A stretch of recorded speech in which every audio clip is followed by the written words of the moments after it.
Welcome to Halloween, the Iceberg of Michael Myers. For those who have watched my Mortal Kombat Iceberg, I've decided not to bother with the confidence scale on this one, considering many of the bits on this iceberg are obscure, yet technically more or less factual lore on Halloween. Despite that, there are also plenty of fun fan theories interwoven throughout, so without further ado, grab some popcorn, invite your favorite babysitter over to join you, who would totally rather be out f***ing some dude, and enjoy the show.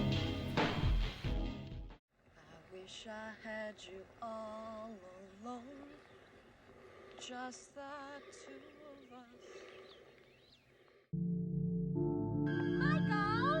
Michael?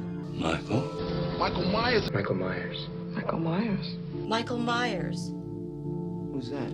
Michael Myers has taken many different shapes over the years. While his canon varies a bit depending on the timeline, i.e. the origin of his supernatural strengths, his true familial link to Laurie Strode, etc., this much is consistent. He's an unstoppable, homicidal maniac who is constantly in the hunt to kill Laurie Strode. Michael Myers is not a soundbite, a spin-off, a tie-in, some kind of celebrity scandal. Michael Myers is a killer shark with baggy-ass overalls. He gets his kicks off of killing everything and everyone that he comes across. That's all. Michael Myers' middle name. His middle name is most commonly understood to be Aubrey, as it has appeared that way in the original novelization, as well as in a shot during the 1981 TV version of the first Halloween. I have no choice but to remand Michael Audrey Myers to the Smiths Grove, Warren County Sanitarium.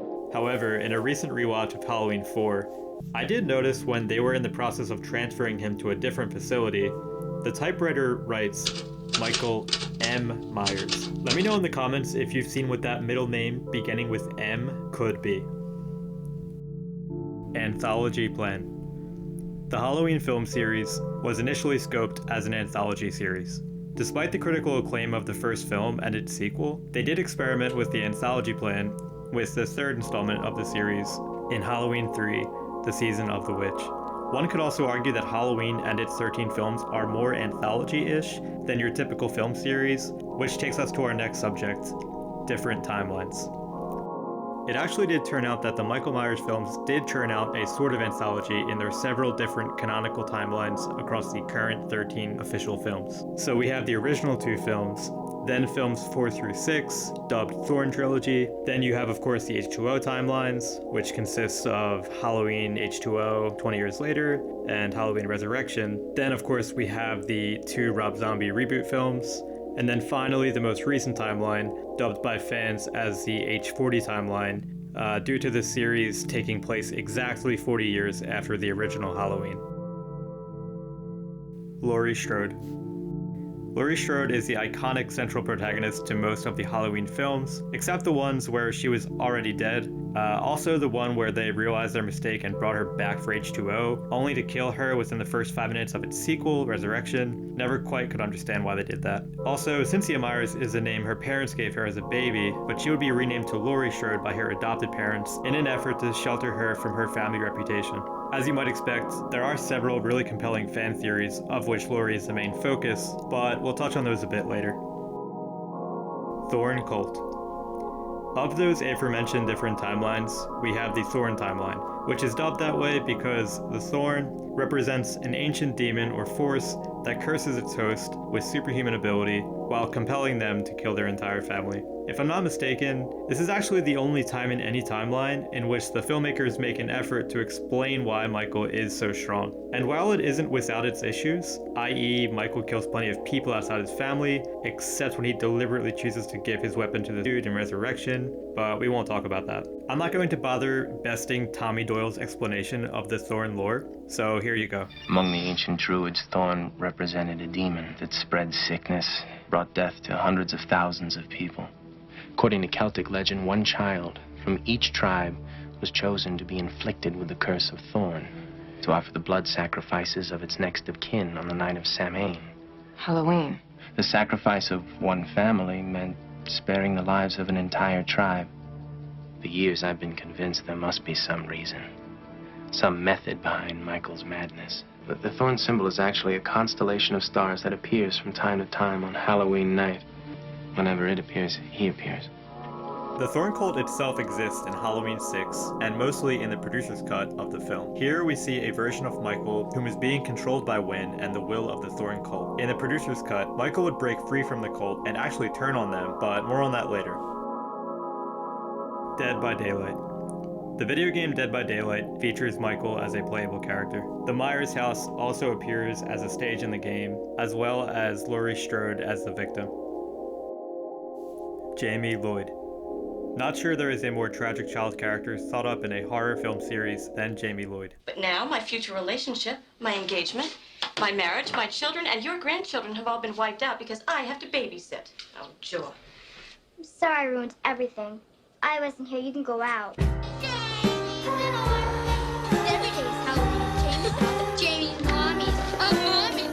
Jamie is a biological daughter to Laurie Strode, and during the events of Halloween 4, in which she debuted as a 9-year-old, is the adoptive daughter to her mother Darlene and sister Rachel. When you take the time to sit through each of these 3 films, it becomes almost impressive how much this little girl is able to endure until she eventually breaks.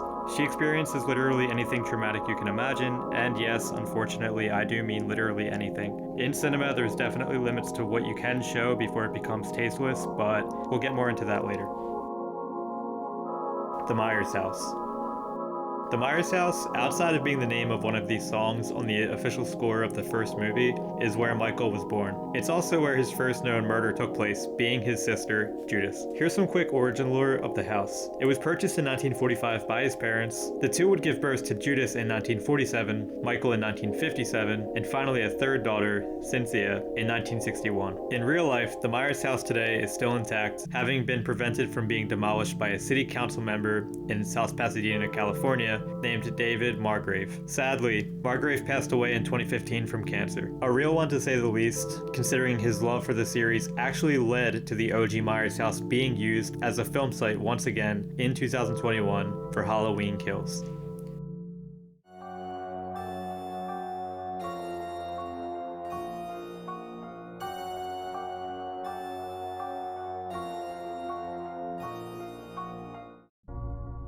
Charlie Bowles. Charlie Bowles is the dude who guides Loomis to Judith Myers' gravesite in the 1978 Halloween film. Considering this movie's legacy, you could imagine every character and their backstory has been delved into by dozens of movie buffs, journalists, and even fans on Reddit. Credit to Patty Poltergeist, who is a journalist of Nightmare Nostalgia, who documented a pretty sweet backstory that gives us some info on Charlie Bowles. They discovered the following Reddit comment by user SimplePhotograph4216, a person who claims her grandfather knew him personally. He went on to say, "He ran a drive-in movie theater in Russellville. Russellville is my hometown and about 30 minutes from Bowling Green and Smith's Grove, where John Carpenter spent much of his childhood. I always thought that was a cool way to pay tribute to old Charlie." Poltergeist goes on to cite a quote by John Carpenter himself during an interview back in the day, where he had this to say on Charlie. "Under no circumstance will I talk about Charlie Bowles. He is the father of an old girlfriend, deceased, and had other things in his life best left unsaid by me." William Shatner mask. Michael Myers' original mask in the 1978 original film was based on William Shatner's face sculpt. Shatner has spoken to this on multiple occasions. Halloween 2 intro and Halloween 1 ending scene are different. If you've seen the original Halloween enough times, and you pay close attention to the beginning of Halloween 2, you'll notice they are 2 separately shot scenes. Michael falls into the backyard in the Halloween 1 scene, whereas it is their front yard in Halloween 2. Halloween 2600. Halloween 2600 was the first Halloween video game, which was made for the Atari 2600 gaming console. The game hasn't aged well much, but I did decide to give it a try, so here's some of my gameplay. Released in 1983, almost exactly 1 year to the day after the release of Halloween 3, The Season of the Witch, the game is extremely dated and very bare bones, but despite that, there's still some lore to unpack. There's only 3 characters in the game: the babysitter, the children, and the homicidal maniac. The babysitter is a protagonist who you control during the game. You help lead the children away from the homicidal maniac, who chases you and the children whenever he enters the room. Babysitter murders. A much lesser known fact of the Halloween series: did you know that the original 1978 film was originally intended to be titled Babysitter Murders? This was the initial direction of John Carpenter, who would eventually defer to his producer, Irwin Yablans, who advised against it and instead wanted to name the film after the Halloween holiday. This would also align with the anthology plan bit that we spoke to earlier on the Iceberg. Blonde Michael. This bit could be referring to several things, as there have been several instances of a blonde Michael in the series history. But what I believe it's referring to is the bleach blonde Michael that we see for a moment in Halloween 4, The Return of Michael Myers. Apparently this has been well documented as a studio goof. It actually is pretty unbelievable to look back on the history of cinema, specifically in the late 80s. Pretty low standards for them not to get this right. Then again, I'm sure they would have if filmmakers in the 80s had the hindsight to expect film critics on the internet in the 2020s. The Thorn trilogy really has been torn to shreds on the web, but you can't be a Halloween fan and not have at least a small guilty pleasure for The Thorn, in all its cringe and combined 54% rotten splendor. I'm so embarrassed. It's what we're here for. Rescue cats. Find dogs. That's a job. And we love it.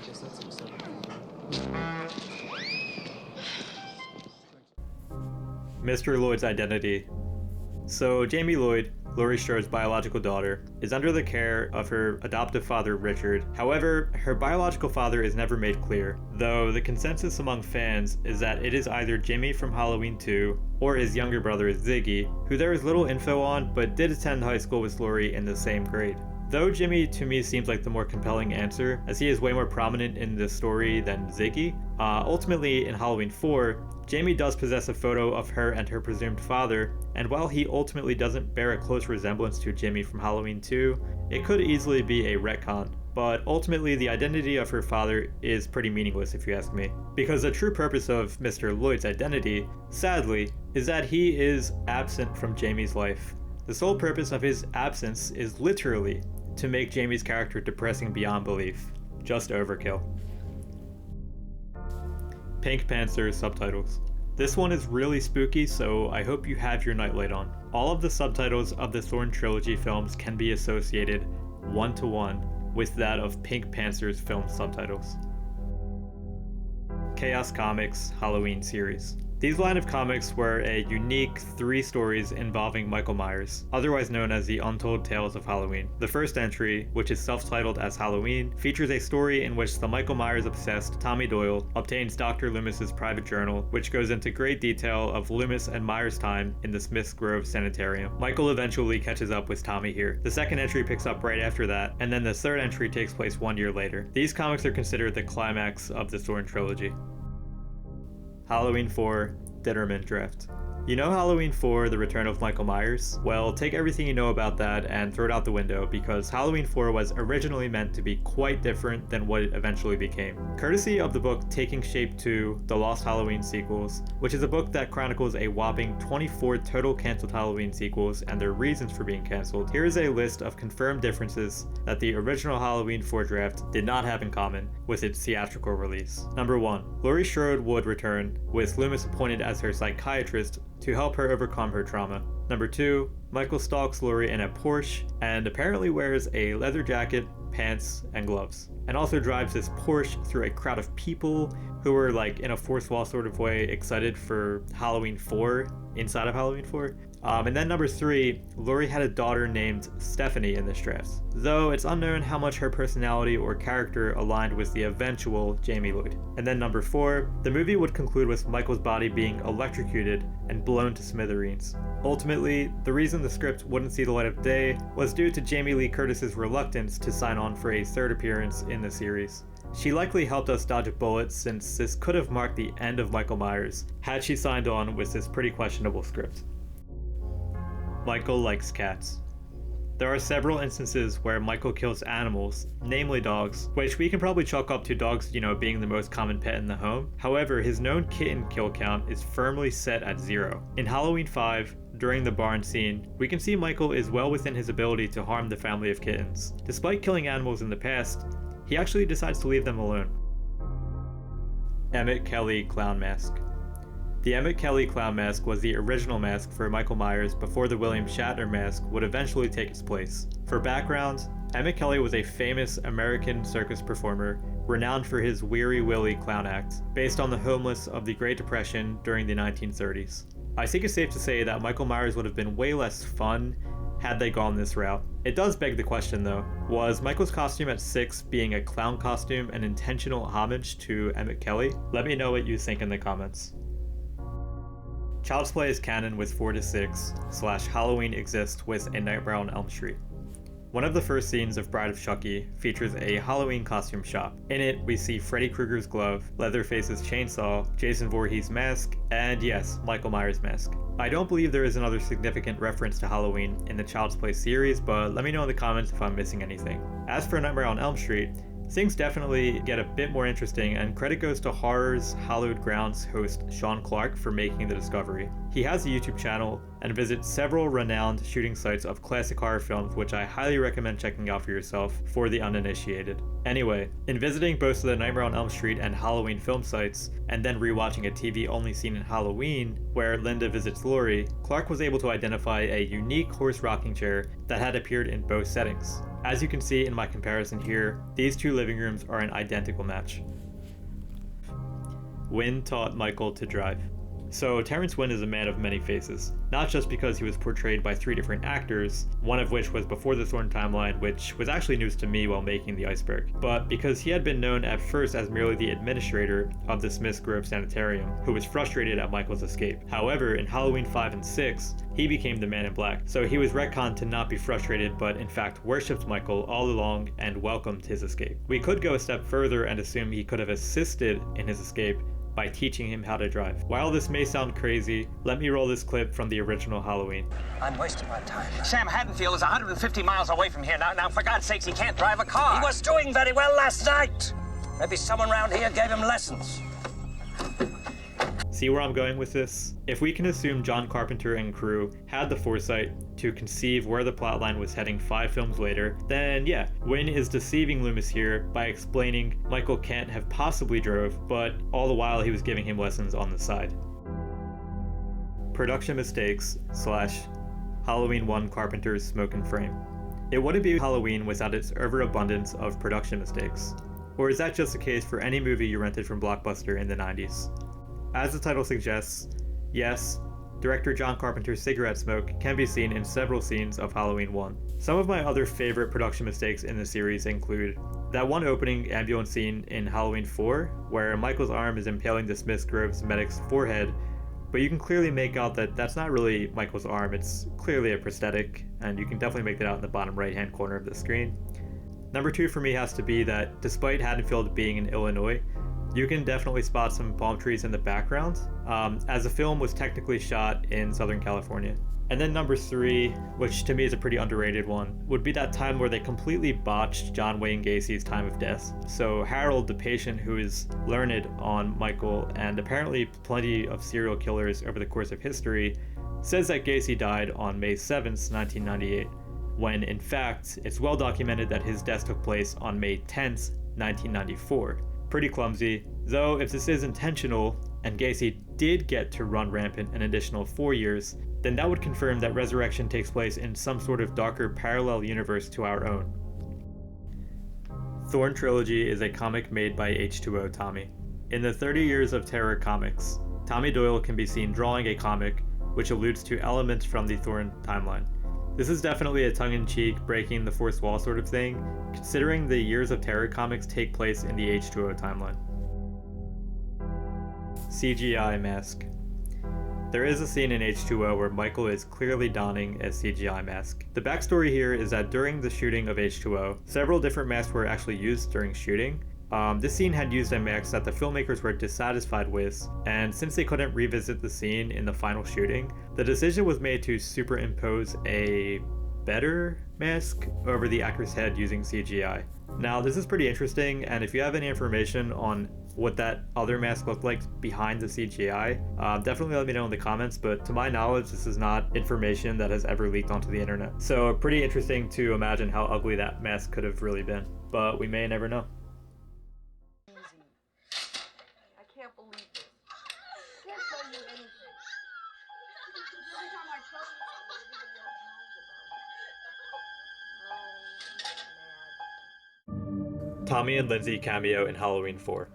Tommy Doyle and Lindsay Wallace, who were the kids Laurie was babysitting in the original Halloween, actually make cameos in Halloween 4, The Return of Michael Myers. Tommy is the kid who dares Wade to ask out Kelly, the sheriff's daughter, in that one drugstore scene, and then Lindsay Wallace is actually Rachel's friend in high school, who actually helps pick her and her sister Jamie up from school. Tommy and Lindsay actually reoccur throughout every timeline, in fact, though this is actually the last time in the Thorn trilogy where Lindsay would make an appearance. But of course, we all know that Tommy's character is reprised by none other than Ant-Man in Halloween 6, The Curse of Michael Myers. Wynn survived.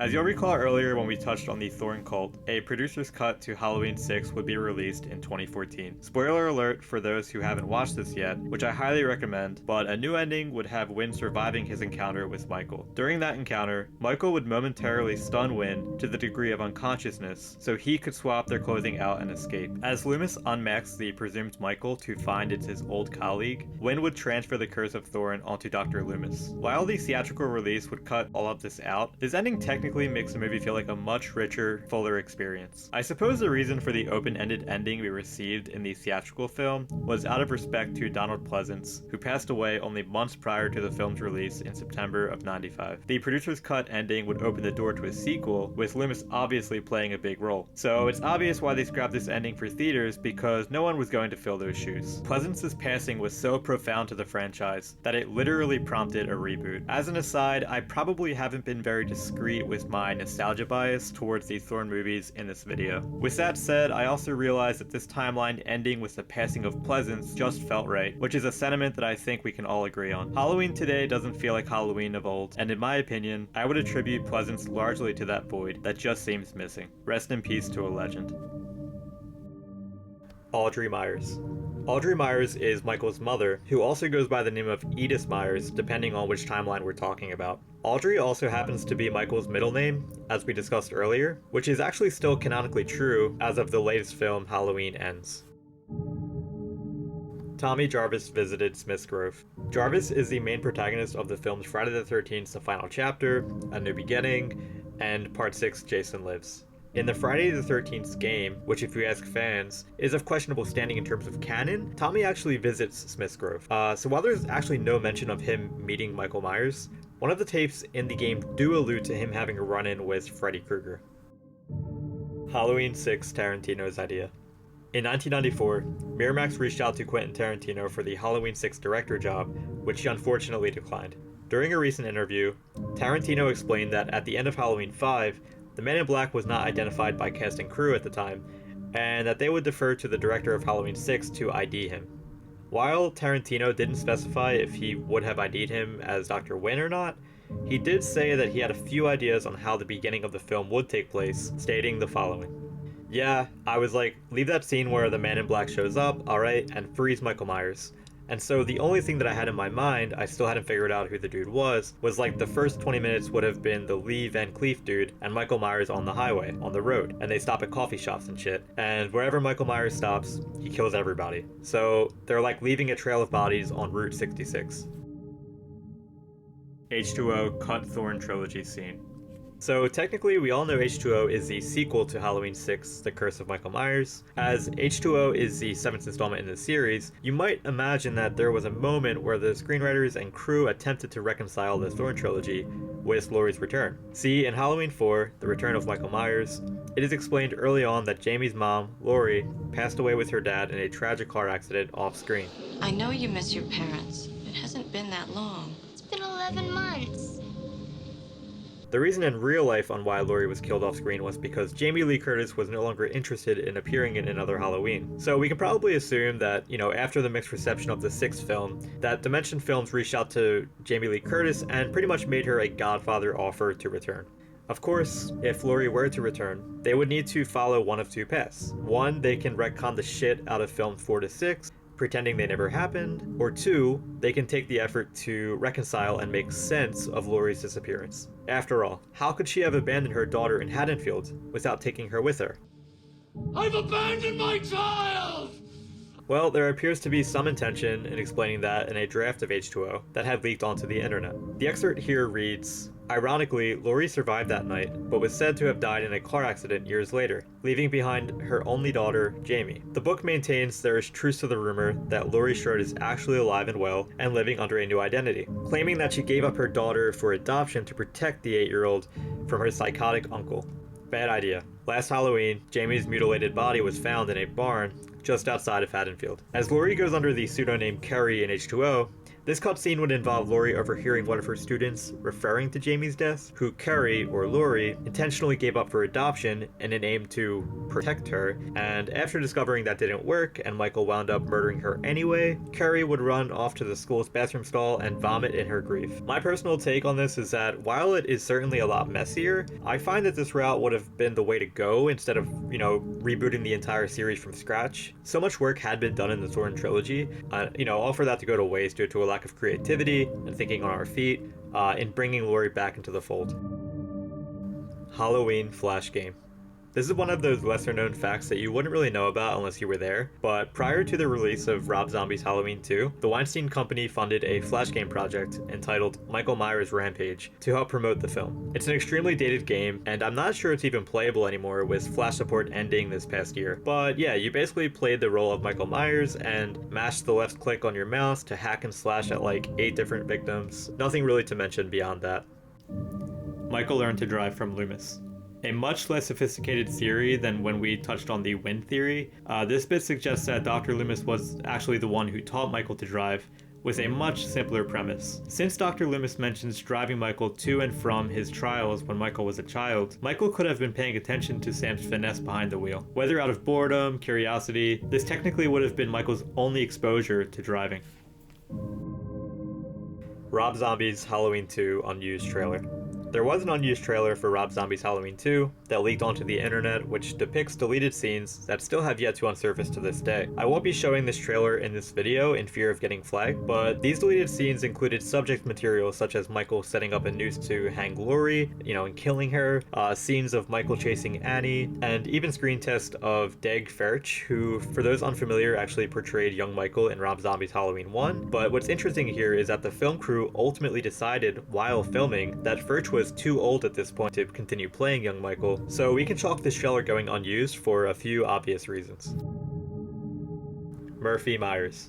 Murphy Myers was an ally of the religious group known as the Druids in the second issue of the Chaos Comics Halloween series, which again is canon in the original Thorn trilogy. What makes Murphy a significant character is that he actually led the Druids to settle in Haddonfield, Illinois.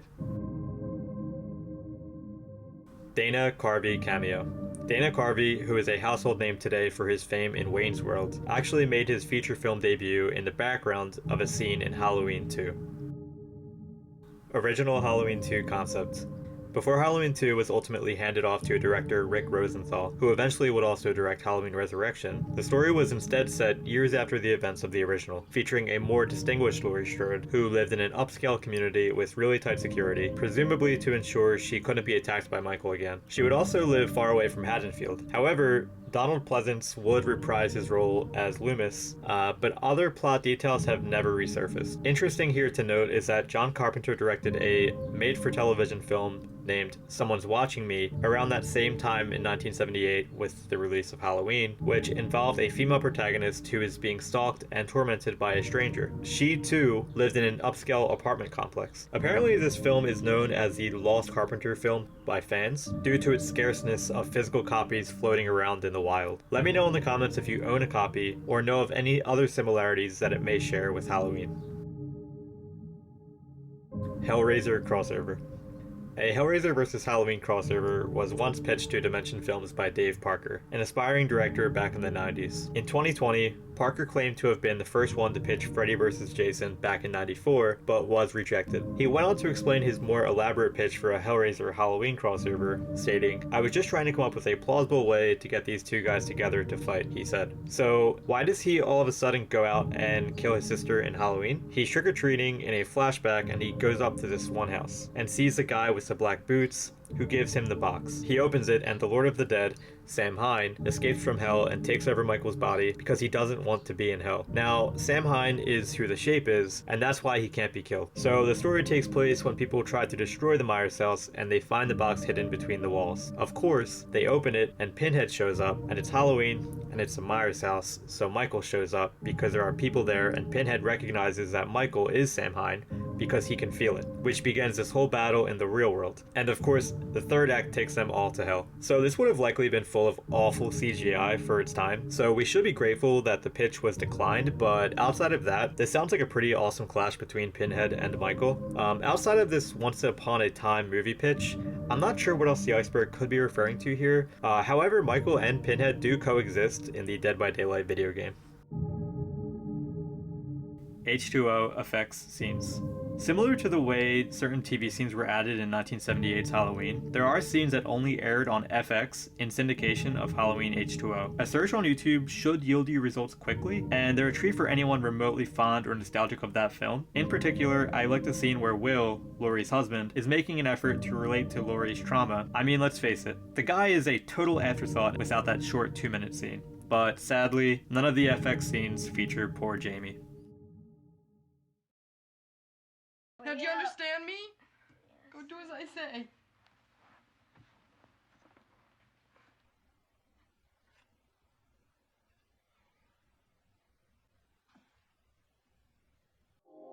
To Mrs. Blankenship's / Killer Danny plan. Mrs. Blankenship is the character who babysat Michael and his babysitter, Judas, on Halloween night, 1963. That night, Michael told her he had been hearing voices in his head, which told him to kill his sister. Mrs. Blankenship didn't get in the way of things, and thus was complicit in the murder, and her arc is actually fleshed out in greater detail during the Thorn trilogy. During Halloween 6, she tells Danny Strode the same story that she told Michael. Danny claims to hear the same voices in his head, and this is where the Killer Danny plan appears to be in motion. So Danny is Kara Strode's son, who shares many similarities with Michael, including being unusually quiet for a child, as well as watching the women in his family as they get undressed. And while unexplored in Halloween 6's theatrical release, the plan is pretty clear in the producer's cut that Wynn is intentionally orchestrating Danny to inherit the curse of the Thorn once Michael kills he and Jamie's newborn son, who would be the final Myers family member before Michael presumably would, jump off a bridge or something. At which point we can assume would cause Danny to instantaneously take over as the new antagonist of the series. Halloween 3000. There was little info on who wrote the draft for this one, but this would be a presumed cancelled film that surfaced onto the web between 2005 and 2006. The film would actually only consider the 1978 film as canon, where, get this, you know those 6 gunshots that Loomis unloaded onto Michael that night? That actually killed him. So Michael is actually deceased for good on the night of October 31st, 1978. So the bulk of the film followed a new problem child named Jamie Moyer, who murdered 2 of his classmates and his mother, and similar to Michael, would be sent to Smith's Grove. There was a time skip where he too breaks from the asylum and goes on a murdering spree. Familiar characters such as Dr. Wynn, Lindsay Wallace, and Tommy Doyle would return, the latter of whom would successfully murder Moyer at the end of the film with a f***ing rocket launcher, which he apparently made himself. The film would end with Moyer's younger brother getting into trouble following his brother's death, I guess to open the door to a sequel. Scream 2 Paradox. If you've seen the original Scream, then you'll recall the house party scene where Jamie Kennedy's character and his friends are watching Halloween. In H2O, there's a scene where Scream 2 is playing on TV. This creates a paradox, and I'm not sure if this was an intentional ode to Scream. We do know that both movies were produced by Dimensions Films, so I'm sure this may have something to do with it. So it may be intentional, at least in a subliminal messaging type of way, to convey to us, all of us, to watch more Halloween and more Scream. Let me know in the comments if you're aware of any other times that Scream had been alluded to in a Halloween movie. Halloween Retribution. This was a cancelled film that would follow up Resurrection, in which John Tate's character would return to avenge his mother's death. Freddie Harris, Busta Rhymes' character, would be killed off during the first couple minutes of the film. The film would end with John Tate intently looking into Michael's eyes while he drowned in a frozen lake in front of him. It's sort of suggested in the script that the audience might assume that Tate would become the next Michael Myers if they followed up the H2O timeline with another film after this one. Halloween 666, The Origin Plot. This movie was originally the sequel to Halloween 5, written by Phil Rosenberg. In fact, leading up to the release of Halloween 6, The Curse of Michael Myers, the 666 subtitle was actually still used or carried over in promotional materials. As the movie would serve as a sequel to Halloween 5, there were certain elements of the story that would actually remain consistent with The Curse of Michael Myers, including bringing back Tommy Doyle as a central protagonist. However, there were several huge differences. These include Michael would actually live in a homeless shelter and would eventually be jumped by a few teenagers, a la that one scene in A Clockwork Orange. Tommy Doyle would also be even more of a social outcast than he led on in The Curse of Michael Myers, and this time would seemingly serve as the successor to Dr. Loomis. Also, Kara Strode did not exist in this film, but rather a Chicago news reporter named Dana Childress, who we can assume would have served as a co-protagonist with Tommy. But the interesting thing about Dana is that she would have nightmares about Michael before encountering him here in the film, where she would also discover that he is her estranged brother. So if you're a fan of Rob Zombie's Halloween 2, you would notice that 2 out of the 3 elements I just mentioned literally happen in Rob Zombie's film. Make of this information what you will, but if you ask me, this certainly cannot be a coincidence. Let me know what you make of all this in the comments. Michael Myers has solipsism syndrome. This is a theory created by a Reddit user named Bargoblin, in which aims to rationalize Michael's madness in the 2018 trilogy. So the syndrome is characterized by feelings of loneliness, detachment, and indifference to the outside world. The idea here is that Michael isn't able to comprehend that life is actually real, and thus constantly tests the boundaries of what he's capable of, and has no moral or ethical compass since, again, he can't discern if life is really real or just some imaginary situation. The Reddit user goes on to state that since it is not officially recognized by the American Psyche Institute, Michael is sort of unfairly chalked as a wicked and sick person, when in reality, he really suffers from detachment or this solipsism syndrome. If you haven't guessed already, me personally, I'm not a fan of the more naturalistic, air quotes, brain is broken madness theory that's being suggested here. Call me old-fashioned, but the Thorn Curse is just much more compelling to me. But let me know your preference in the comments. Simon C. anime adaptation. Simon C. Productions was a production company back in the late 90s and early 2000s. At some point around then, a news blurb suggested that they were working on a Halloween anime adaptation. I've done research in the deepest recesses of lost media circles on the internet, and I wasn't able to find anything on this whatsoever. So let me know in the comments if you have any info on this. It seems like a project that was greenlit for like 4 days before Red Tape got involved, and it was unfortunately canned. The Hat Cut. So during the filming of Halloween 4, Donald Pleasance, who plays Dr. Loomis, was wearing a hat during the majority of filming, a whopping 6 hours in fact. Once crew realized he was wearing it for so long, the decision was made for Pleasance to reshoot every scene without the hat. So the Iceberg here is alluding to there being some alternative cut of Halloween 4, presumably floating in the wild somewhere, where Pleasance is wearing the hat. It's unclear if other moments in the film may have panned out differently too, i.e. if actors involved had improv scenes differently during the initial shoot of Pleasance wearing the hat, but we may never know. Halloween 4 is actually a very unique installment in the franchise to me, because when you consider Halloween 2 took place in 81, and then 4 took place in 88, that's a whopping 7 years between the last time we've seen Michael. Of course, this is why the film is dubbed The Return of Michael Myers. But alas, if there is indeed a hat cut floating around, that would be something. Let me know in the comments if you have any idea on the whereabouts of such a thing. Lord of the Dead.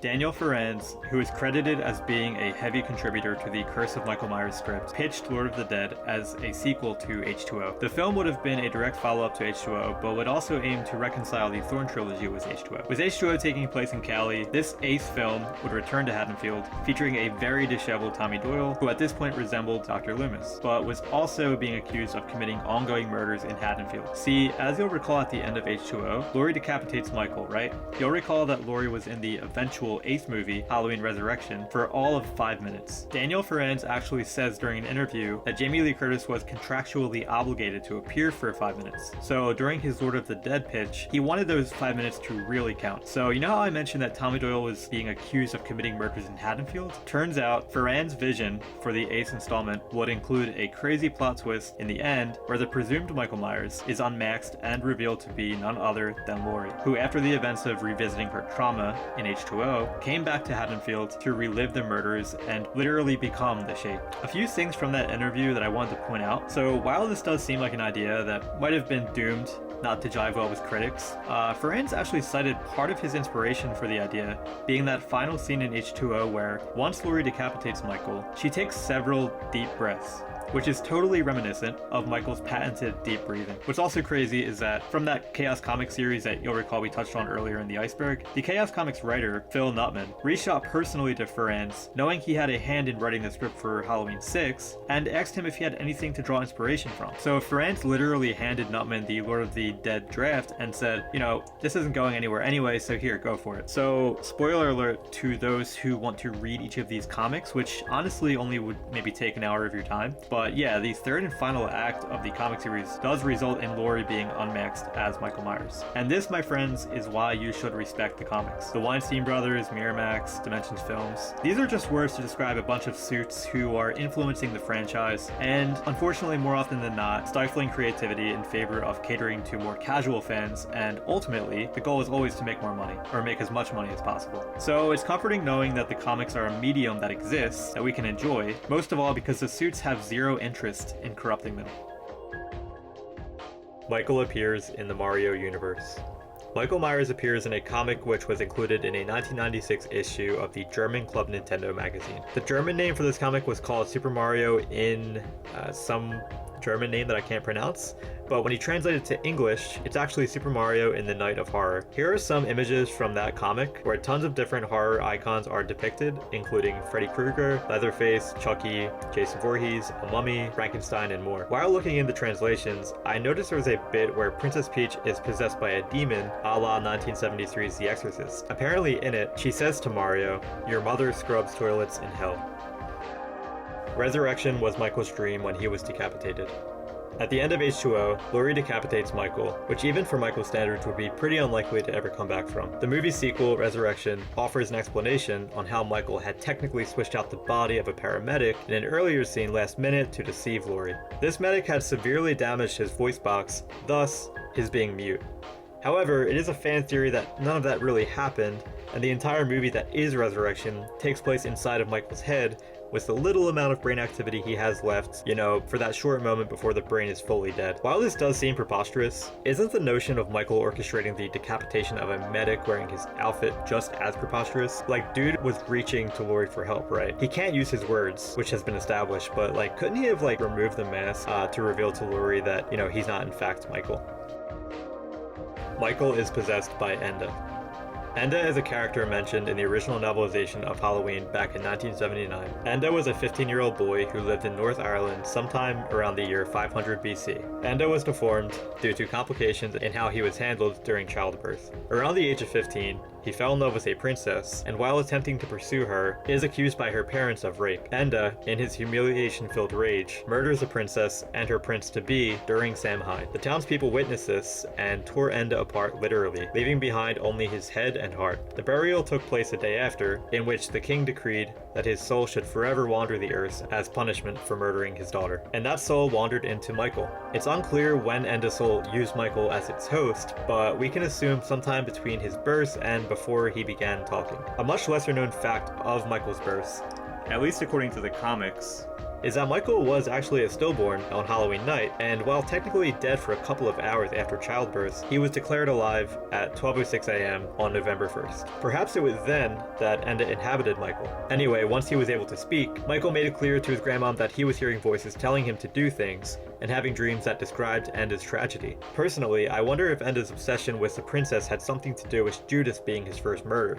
I don't think the similarities are by accident. For example, it's mentioned in the books that Michael is often caught sneakily staring at Judas while she is getting dressed, while at the same time taking her diary and drawing hideous faces on most of the pages. Could Enda/Michael be obsessing over Judas because she may bear a close resemblance to the princess? Could the faces he draws be Enda's self-loathing? Also worthy to note is that the filmmakers went out of their way to cast a playmate for the role of Judas in Sandy Johnson. Coincidence? Well, that's for you to decide. Halloween, White Ghost.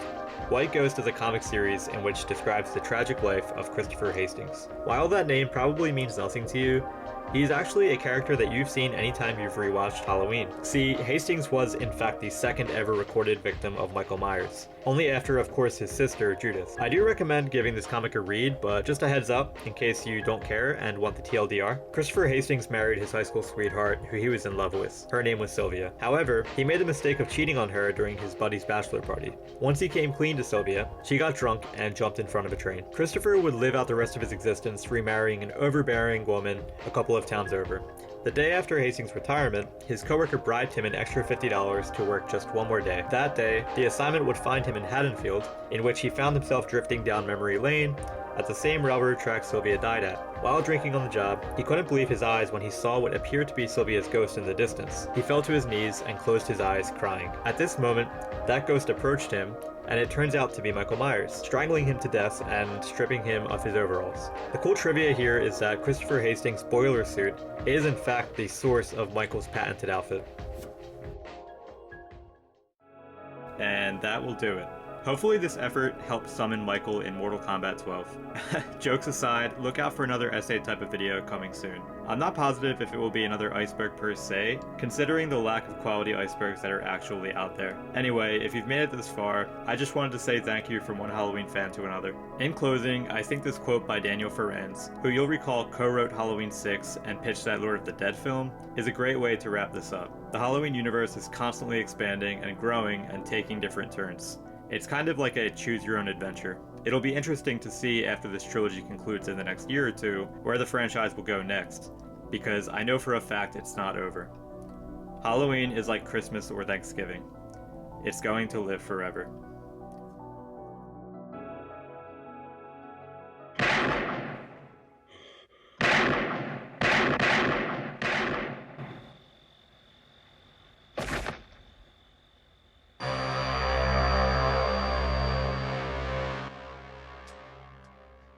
What's the boogeyman?